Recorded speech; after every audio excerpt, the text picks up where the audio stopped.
Welcome back. Jonnavithula గారు, సాధారణంగా శివలీల అంటూ ఉంటారు. కానీ శివలీలలో చాలా మనం చరిత్రలో ఇతిహాసాల్లో చాలా వింటూ ఉంటాం. భస్మాసురుడికి అభయం ఇచ్చి ఎటువంటి కష్టాలు పడ్డాడు శివుడు, తర్వాత రాక్షస గణానికి వరాలు ఇచ్చి ఎటువంటి కష్టాలు పడ్డాడు. ఇంకా శివలీల ఏమిటి, అసలు శివలీల అంటే ఏమిటి, శివలీలకి విష్ణులీలకి ఉన్న భేదం ఏంటి? అంటే విష్ణులీలకి దీనికి ఉన్న భేదం నేను ఇప్పుడు చెప్పను, చాలా గంటల తరబడి పడుతుంది. మీరు చాలా పెద్ద ప్రశ్న అడిగారు, 2-3 నిమిషాల్లో చెప్పే ప్రయత్నం చేస్తా. చెప్పండి. శివుడికి ప్రతివాడికి వెళ్ళిపోయి వరాలు ఇచ్చేసేస్తాడు అనేటువంటి ఒక తత్వం మనం నిరూపణ చేశాం కదా, ఆ లక్షణం ఉందని. ఇలా ఇచ్చేసేయటంలో ఆయన ఆనందిస్తాడు. ఎవడికి ఏది కావాలో అది ఇచ్చేసేస్తాడు. నేను చెప్పాను కదా, స్వచ్ఛందంబుగా నవ్యవాంగ్మయ రసస్వారస్య మందింపగా అని. అది స్వచ్ఛంబవు రమణీయ దివ్య కవితా సామ్రాజ్య నిర్మాతనై. ఎవడడుగుతాడు? అడిగితే ఇచ్చాడు. గజాసురుడు ఏమన్నాడు? నువ్వు ఎక్కడో ఉంటే నేను చూడలేనయా, నేను ప్రతిసారి నీ దగ్గరికి రాలేదు, నువ్వు నా హృదయంలో ఉండు అన్నాడు. వాడు మహాభక్తితో అన్నాడు. అంత భక్తితో ఎవడడుగుతాడండి? నా హృదయంలో నేను నిన్ను నిలుపుకుంటాను, నీ భావమే నేను నిలుపుకుంటానంటాడు తప్ప నిన్నే నిలుపుకుంటారు రమ్మని ఎవడడుగుతాడు? అడిగేశాడు. అడిగితే కాదనంటే ఇంకేం చెప్పండి? కరుణ ఏమిటి? అది తప్పురా, ఇది వద్దురా, పార్వతి ఒక్కతే ఉంటుందిరా అని అనటానికి లేదుగా. అవును, సామాన్యుడు కాదు కదా. అలాగే అన్నాడు, హృదయంలోకి వెళ్ళిపోయాడు. హృదయంలోకి వెళ్ళటం వలన ఏమైంది అనేది ప్రపంచం అంతా కూడా శివుడి కోసం వెతుక్కుంది. వెతుక్కుంటే విష్ణుమూర్తి కదలి వచ్చి గజాసురుణ్ణి చంపి బయటికి తీసుకొచ్చాడు. అంటే వీడు జగత్ కళ్యాణం చేయవలసినటువంటి తను, జగత్తులో సకల జీవుల క్షేమం చూడవలసినటువంటి తనని వాడి హృదయంలో బంధించాలనుకున్నాడు. వీడిలో ఒక స్వార్థమైనటువంటి ఆలోచన ఉంది కదా, అది చెప్పలా, వెళ్ళిపోయి కూర్చున్నాడు. ఇప్పుడు సకల జీవుల కోసము విష్ణుమూర్తి కదిలి వచ్చి వీణ్ణి సంహరించి తన బయటికి తీశాడు. అంటే తన భక్తుడిని తను చంపకుండా వాడి స్వార్థం వల్ల వాడు చచ్చిపోయేటట్టుగా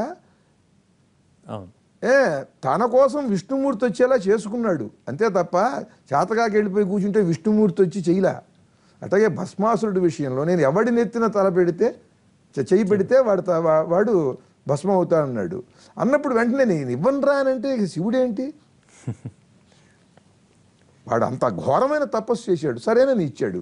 ఇచ్చిన తర్వాత వాడు నీ నెత్తినే చెయ్యి పెడతానన్నాడు. అన్నప్పుడు వాడు చెయ్యి పెట్టడానికి దగ్గరికి రావాలి కదా. 3వ కన్ను తెరిస్తే వాడు భస్మం అవుతాడు కదా. పెట్టక మునిపే చెయ్యి నెత్తిన పెడితే ఎవడి నెత్తిన పెట్టాడో వాడు భస్మం అవుతాడు. కానీ శివుడు 3వ కన్ను తెరిస్తే ఎవడైనా భస్మం అవుతాడుగా. వాడిని వెంటనే ఎరా నీకు వరం ఇస్తే నీకు అంత పొగరెక్కిందే అని ఒక్కసారి 3వ కన్ను తెరిస్తే వాడు భస్మం అవుతాడు కదా. ఆ శివలీలను తెలుసుకోలేకపోయారు అక్కడ. ఆ పని చేయలేడేంటి? అక్కడి నుంచి వచ్చాడు. వస్తే అసలు ఈ సందర్భంలో ఈ భస్మాసురుణ్ణి ఏం చేస్తాడో శివుడు అని వినోదిస్తున్నాడు.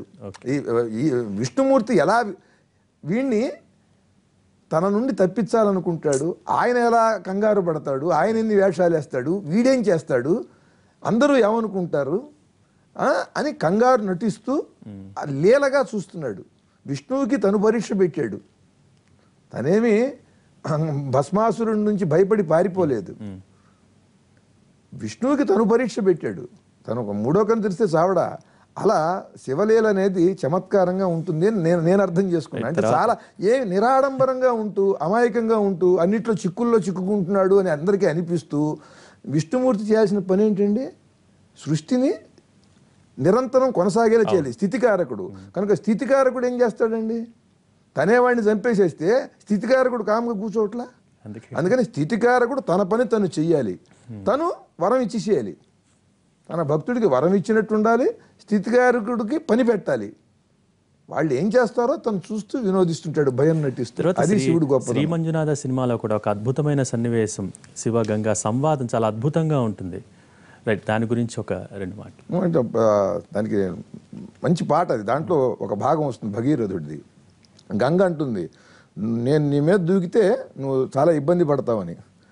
కొట్టుకొని పోతావు నా ధాటికి, ఇట్టి పని ధూర్జటి నీకేటికి, పట్టుబడిపోతావే ముమ్మాటికి జలవధూటి ఈ జటాజూటికి ఆపలేవోయి నా వేగము ఆవేగమవుతుందే అనురాగము కాసుకో కైలాసలింగా దూకవే ఆకాశగంగా.